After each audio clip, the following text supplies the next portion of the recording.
Larry Marble. It's time for the live stream of our program. Come on down that pecan-tree lined lane through the screen door into down on the Farm Radio's kitchen table. And let's talk about the things that are affecting agriculture. Get a big old heaping helping of ag lunch and a chicken fried steak, some jalapeno gravy, some of Nanny's yeast rolls, and a cold cucumber salad and a glass of iced tea to boot. Neighbor, thanks so much for listening. Cloudy today, 81 the high, 67 the low. Same song, second verse on the 11th. On the 12th, we'll call it 92 and 72. Same song, second verse on the 13th.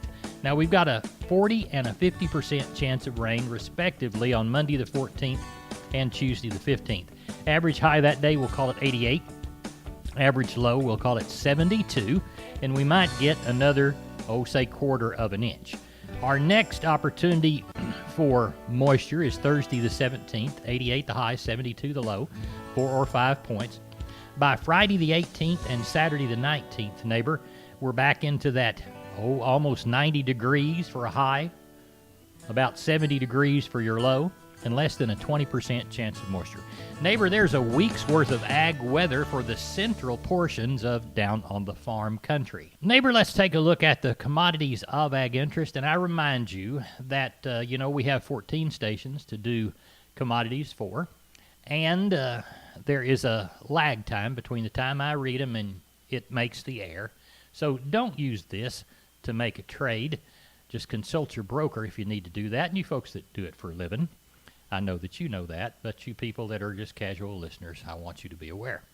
December corn, 364 3/4, up 4.5. November beans, 978, even money, down 3/4. December Kansas City hard red winter wheat up 13 at 484, even money. Moving down to December number 2 cotton, up $1.01 at 65.21. October live cattle up 95, 105.65. October feeder cattle up 190, 140.15. October lean hogs up 3, 64.37. October class 3 milk up 15 at 18.63. Your September U.S. dollar index down 278 points at 92.98.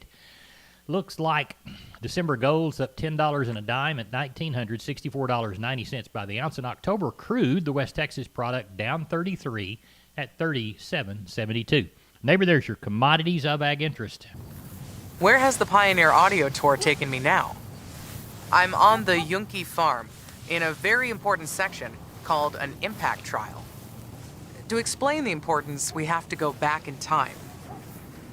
7 or 8 years ago, the seeds in this ground weren't even seeds. They were just ideas in the heads of pioneer breeders. Eventually, those seeds were narrowed down and tested and turned into seeds ready for the final stage of testing, an impact trial.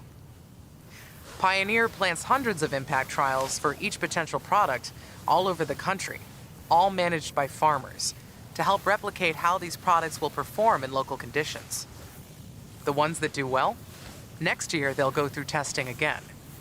An impact trial, another thing that makes Pioneer, Pioneer. You'll hear more from me later. For now, let your local Pioneer sales representative hear from you. Neighbor, from time to time, those of us who live in the country fuss about urban sprawl. But one of the things about people moving to rural pieces of property is that they begin to understand the problems that we have in the country. And with their help, we build our infrastructure. Tom Nicoletti talks about it on today's edition of Texas News and Views. Attracting people to rural properties' front door. I'm Tom Nicoletti with Texas News and Views on the Texas Farm Bureau Radio Network. More in a minute. Today, our tour of Pioneer soybean development has taken us here. I'm entering one of the growth chambers at the Johnston, Iowa campus. The door is closing.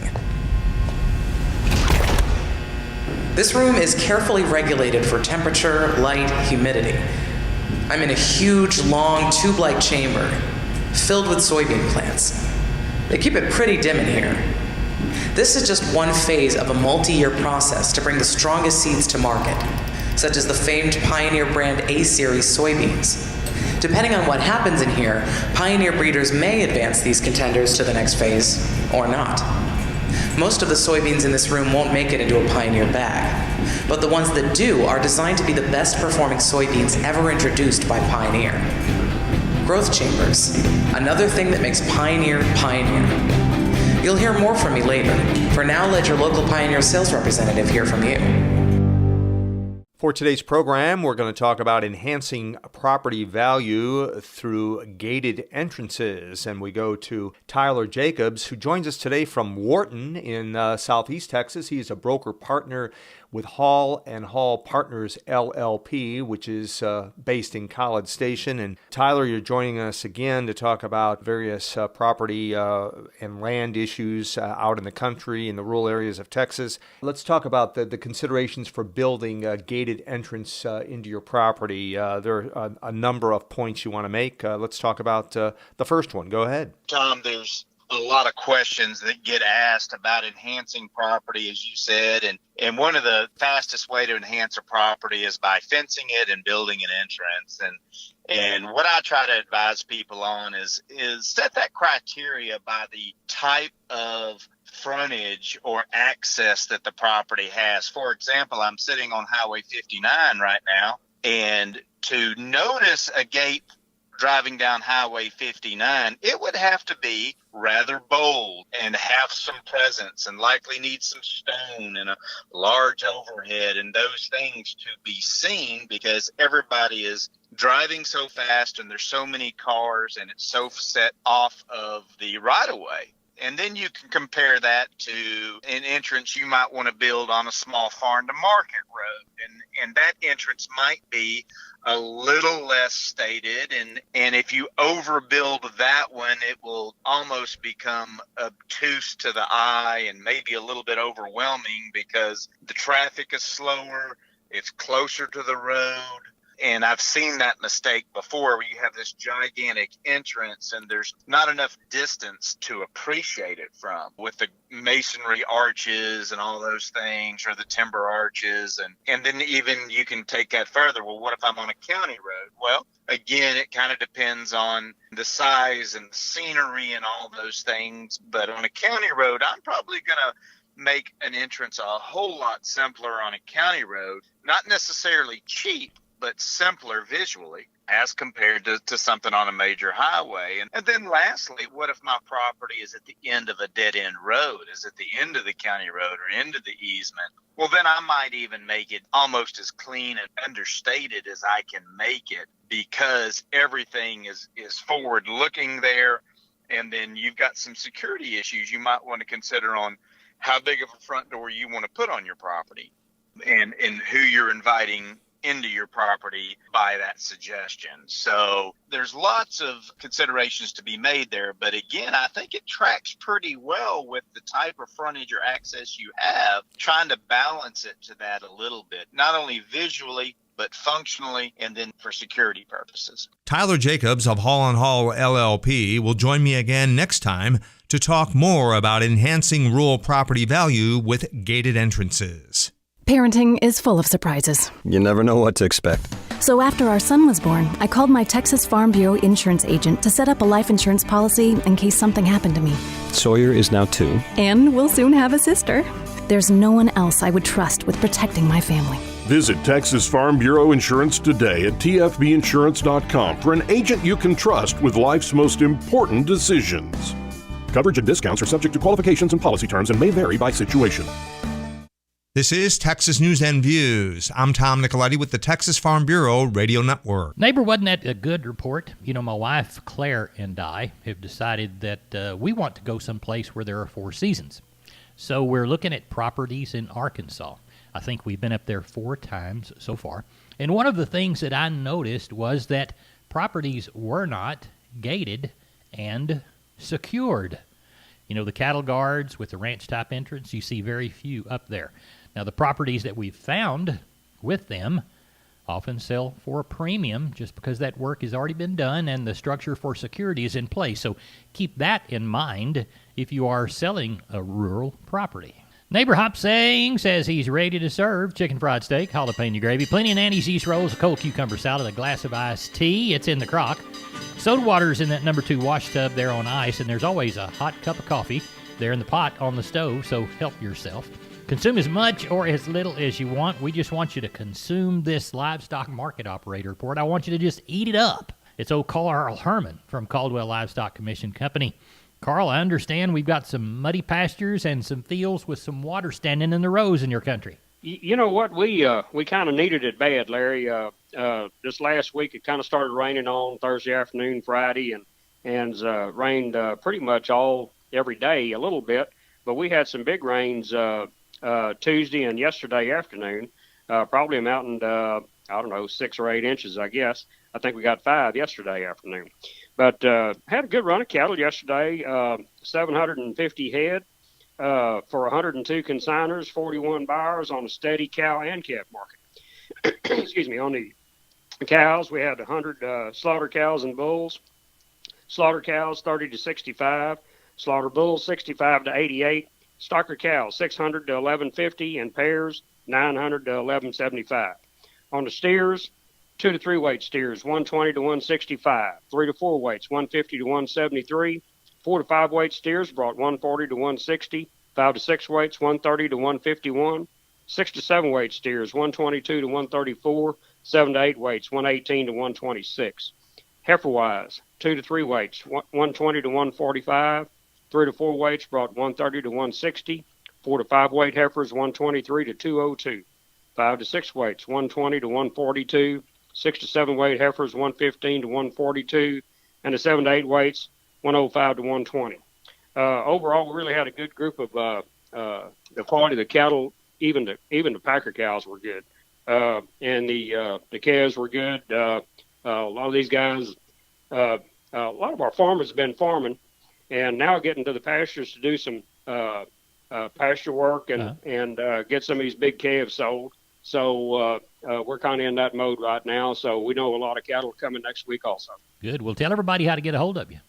My number's, 979-820-5349. Call the barn, 567-4119. If for Giddings area, call Max Ebner at 540-8676. Hey, a friend of mine, an older friend that used to be a cattleman, and he likes to go to the livestock auctions now that he's retired. He had mentioned that he hadn't gone in a long time because of the COVID thing. Yep. Now, the restaurants at the auctions are open, and everybody can come in now, right? Yes, sir. Yes, All right. sir. Well, he asked me, and I told him I'd tell him. So anyway. Everybody's welcome. If you want to wear a mask, that's fine. If you don't, that's fine too. Some days I would wear a mask for the dust anyway sometimes if I had to spend time under that canopy back in the back. We appreciate you, Carl. Thank you a bunch. Hey, thank you, Larry. Bye-bye. Bye-bye. Where has the Pioneer audio tour taken me now? I'm on the Yunke farm in a very important section called an impact trial. To explain the importance, we have to go back in time. 7 or 8 years ago, the seeds in this ground weren't even seeds. They were just ideas in the heads of pioneer breeders. Eventually, those seeds were narrowed down and tested and turned into seeds ready for the final stage of testing, an impact trial. Pioneer plants hundreds of impact trials for each potential product all over the country, all managed by farmers, to help replicate how these products will perform in local conditions. The ones that do well, next year they'll go through testing again. An impact trial, another thing that makes Pioneer, Pioneer. You'll hear more from me later. For now, let your local Pioneer sales representative hear from you. Neighbor, it is time to head up to Fredericksburg, where they're still shipping out cattle from the sale they had yesterday at Gillespie Livestock. We've got Wayne Geiswhite on the line. Wayne, how did that cattle sale turn out? Well, Larry, we basically got rained out. We had over 800 last night and only caught a couple of hundred today. So we had right at 1,000 head. The cow market was probably $1 or $2 cheaper. I was a little disappointed in that. I thought maybe for a lighter numbers, this thing might jump back up. Hoping that will happen next week, maybe. Calf market quoted it pretty close to steady. On the really good cattle, the plain cattle were really hard to move. Anything with a defect or longhorn, quarter-inch cross sure had a rough time today. But the good steers, weighing 5, bring up to 160, weighing 6 up in the 140s, 7s in the low mid 130s. I had some 8-weight cattle bring up to right on top of 130, and the heifer mates, 4 weights in the right on top of 150, 5 weights on the high 130 to 35, a few up to close to 140. 6 weights, kind of 115 to 25 with some replacement heifers bringing up to $1.40. Kind of a rough day to a degree because of the quality, but the good cattle, a lot of takers on that. Good. So people are going to really need to start looking at what they're doing on their breeding program, Larry. Mm-hmm. I understand that if you're breeding heifers, you want to make sure they have that first calf. But some of these cows that are a little aged and can have a good calf, they need to put really good bulls on them, and it's going to pay dividends. Right. And the way we have EPDs today and all the information we have out there just at your hands, at your fingertips, it's not that hard to find that good bull. A lot of people have improved the herd. With the improvement, well, we can buy some of these younger good bulls at a pretty reasonable price. Pay another buck or two if it takes it, but get what you want and stay away from these Oriente or Longhorn crosses and get some good beef animal bulls to put back on your cows. Wayne, how about next week? But I think the calf run are probably going to jump back up over 1,000. In the sheep and goat run, I'm sure we'll run 3,000 to 4,000 sheep and goats. Well, tell everybody how to contact you, Wayne. We're at 830-997-4394. Where has the Pioneer Audio Tour taken me today? I'm in Coddington County, South Dakota. I'm walking with pioneer farmer Greg Willis. I'm here because Greg is dealing with some sort of fungal disease in his cornfield, and I'm going to identify it. I'm not a farmer, and I don't have a degree in agronomy, but I do have the Pioneer Seeds app and the Threat ID feature that comes with it. This is a new tool from Pioneer. All you have to do is take a photo of your crop. The image recognition technology will do the rest, and it puts the expertise of Pioneer agronomists in the palm of your hand. Gonna take a pic here, and the results are in. Gray leaf spot. Hopefully that means something to you, Greg, because it's way beyond my pay scale. The Pioneer Seeds app. Another thing that makes Pioneer, Pioneer. You'll hear more from me later. For now, let your local Pioneer sales representative hear from you. Neighbor, I'm thinking it's about time to send my cowboy crew down to Karnes County Livestock in Kennedy to help Chris Carter move cattle around there under the big old shed for the livestock sale today. But before we get started, Chris, how was last week? Last week, we kicked off September with 604 head of cattle. We did see a dip in the market on the feeders while the packers were steady. Number 1 steers, 2 to 3 weight, 158 to 171. 3 and 4s, 148 to 165. 4 and 5 weights, 134 to 157. 5 and 6s, 122 to 137. 6 and 7s, 114 to 128. And the 7 and 8 weights, 117 to 127. On the heifers, 2 to 3 weight, 142 to 165. 3 and 4s, 131 to 147. 4 and 5 weights, 120 to 139. 5 and 6s, 118 to 139. 6 and 7s, 109 to 117. And the 7 and 8 weights, $1.02 to $1.10. We had 11 packer bulls. High yielding was 80 to 85. Medium, 73 to 77. 48 packer cows. High yielding, 61 up to 66. Medium, 47 to 52. And the low end, 28 to 34. We had 11 bred cows last week. The better end bringing from 9 1/4 to 1060. And the plainer one, 7 to 850. We did not have a test on pairs last week. What do we got under the barn? Well, at the present time, we've got 273 head of cattle checked in, and we're looking for maybe 375 come sell time. We've got 31 packer cows and bulls, 7 to be palpated, 11 pair, and the rest are yearlings. Tell everybody how to contact you. If you have any questions, please call Waylon Rouse at 361-542-0810 or myself at 210-286-5345. Where has the Pioneer Audio Tour taken me today? The road. I've been driving for a short while, but this is the beginning of a long summer. Last year, to learn about Pioneer's R&D pipeline, I went to 16 different places across the country. This year, I'm going to 9 more. Let me just take a turn here. Right now, I'm somewhere in the Missouri boot heel, but I'm going all over the place. By the end, I'll have gone to research facilities, farmers' fields, seed treatment labs, and more, each with a specific purpose in Pioneer's R&D pipeline. But here's the thing. Individually, each place is interesting, but together, they are part of Pioneer's massive local and national footprint. And that's the thing that makes Pioneer, Pioneer. You'll hear more from me later. For now, let your local Pioneer sales representative hear from you. Neighbor, I was talking to Dr. Bob Judd the other day about the things that are coming up on Texas Vet Report. He said, Larry, I've got an interesting one coming up on Brahma cattle and what they need to be eaten. We'll hear that right now. Dr. Bob Judd, talk to us about it. If you're raising Brahman-type cattle, you may need to feed less protein than would be necessary for other breeds. Hello, everyone, and thanks for tuning in to Texas Vet News on the Texas Farm Bureau Radio Network. I'm Dr. Bob Judd, and Texas A&M is doing research on the nutritional requirements of Brahman and non-Brahman cattle breeds. Dr. Tyrone Wickersham indicates that implementation of precision diet formulation can decrease the cost to produce beef and have a smaller environmental impact. It is believed developing feeding systems that account for differences in cattle type and breed will reduce over and under supplementation, which will allow improved feed efficiency and performance with less expense. Brahman-type cattle were selected under different conditions than European-type cattle and thrive under different conditions, and these differences have not been addressed nutritionally. Wickersham indicates cattle provide a valuable service to society by converting low-quality nutrients into beef, which is a high-quality source of amino acids, minerals, and vitamins.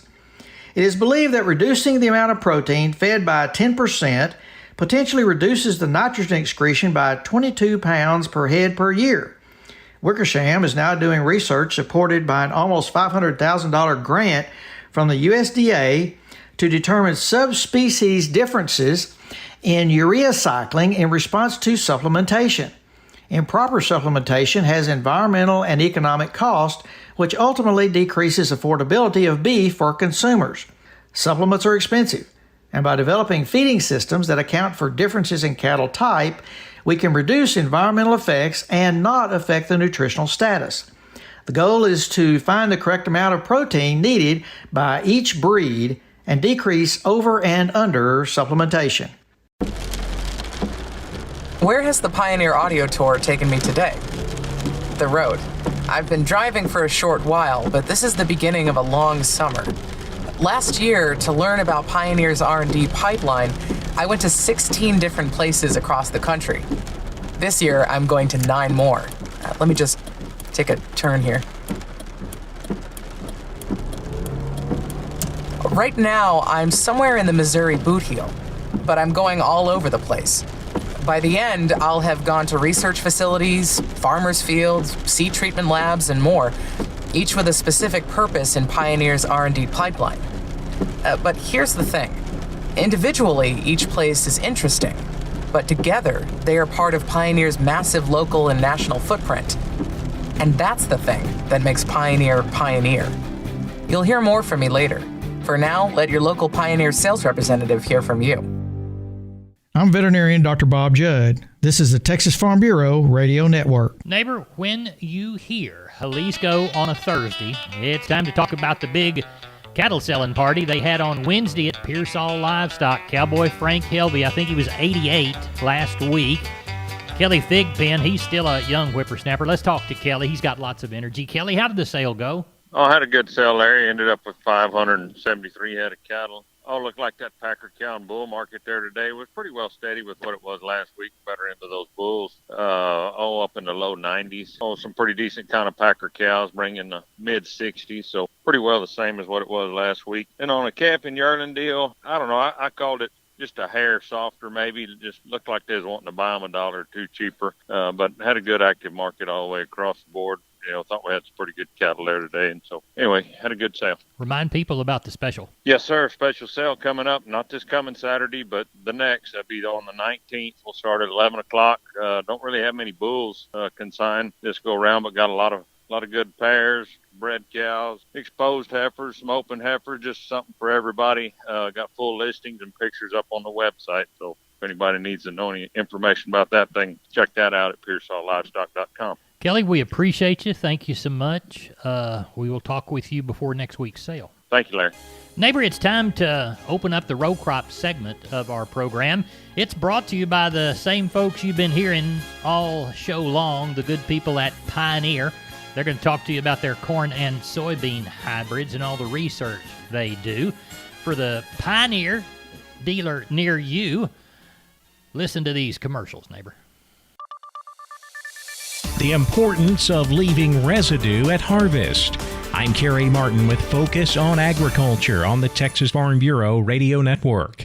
With harvest getting underway in the Panhandle, James Hunt tells us what farmers leave in the fields can be important. Obviously, farmers' focus during fall harvest is getting corn, sorghum, cotton, and other products out of the fields, but to maximize what their soil can provide them in future seasons, Dennis Coker, a Texas A&M AgriLife agronomist based in the Northwest Panhandle, says it's good to leave plant residue like stems, stalks, and roots in place and subsequently go with conservation tillage like strip till ahead of the next planting. Coker says conservation tillage can ultimately help enhance the soil's ability to absorb and hold water. These get to be big things, especially in this part of the world with a semi-arid environment. Coker says residue can also reduce erosion, gradually build organic matter in the soil, and even fight weed development. Shading of the ground serves to reduce the germination and emergence of weed seedlings, which leads to a reduced need for herbicide input. In Amarillo, I'm James Hunt for the Texas Farm Bureau Radio Network. Where has the Pioneer Audio Tour taken me today? I'm in Princeton, Illinois, at a field they call the Soybean Disease Nursery. Researchers here are actually encouraging the growth of diseases, like sudden death syndrome. That's because it's not enough to study a disease as it occurs naturally. There might be some years where conditions aren't right. So, in this nursery and about 24 more across the country, Pioneer scientists induce disease. Here, that means making sure the ground is saturated. You can probably hear the irrigation system. Pioneer breeders and agronomists share data from this field to learn what varieties show greater resistance to disease. Because to achieve yield, you have to protect yield. The Disease Nursery in Princeton. Another thing that makes Pioneer, Pioneer. You'll hear more from me later. For now, let your local Pioneer sales representative hear from you. Details of the second round of payments under the Coronavirus Food Assistance Program are expected this week. Agriculture Secretary Sonny Perdue says USDA has finished writing the rules for this next round of aid, and an announcement will come any day now. The first round of CFAP payments covered losses through April 15th. Round 2 of the program is expected to compensate producers for losses experienced from April 15th through the end of 2020. Perdue says round 2 payments will go to the same commodities as the first round. He says there will not be any money for ethanol producers because he doesn't have the necessary authority from Congress to make those payments. The deadline to sign up for CFAP is this Friday, September 11th. I'm Kerry Martin on the Texas Farm Bureau Radio Network. Neighbor, let's take a look at the grains, courtesy of our friend John Tuggle & Company, Corpus. Let him help you market your product by calling 800-288-4453. That's or 361-852-5207. That's Tuggle & Company, Corpus. You can email John at john@tuggle.com. Number 2 or better Milo through Corpus in September. D's plus $2, $10. Houston will call it the same. Progresso, $8. Number 2 or better yellow corn, FOB Corpus Christi area in September, D's plus 35, $3.95 and a quarter. We'll call Houston D's plus 30, $3.90 and a quarter. And we'll call Progresso $7.65 by the hundredweight. Number 2 or better quality white corn through the Rio Grande Valley, September, October delivery. We'll call it $9. Number 1 hard red winter wheat delivered to Corpus Christi in September, D's plus 75, $5.46. We'll call Houston D's plus $1, $5.71. We'll call number 1 beans to Houston, truck only, September, October delivery, November less 15, $9.63 and a quarter. And we'll call Placido, November less 60, $9.18 and a quarter. Neighbor Cash Milo basis levels delivered to the Texas Gulf are firm and continue to trade at higher and higher levels and offers. As we look toward cotton, neighbor, we see that we move 1,646 bale of East Texas, 21 bale of West Texas. Prices statewide range from a low of $57.85 to a high of $60.60. Neighbor, looks to me like that's all the time we've got for this edition of our program. Of course, we call it Down on the Farm, and I call you my neighbor, and they call me Larry Marble. And neighbor, I'm going to call you back down that pecan tree line lane, through the screen door, down the hallway, into Down on the Farm's kitchen table tomorrow morning for a big old helping of ag breakfast. Come see us.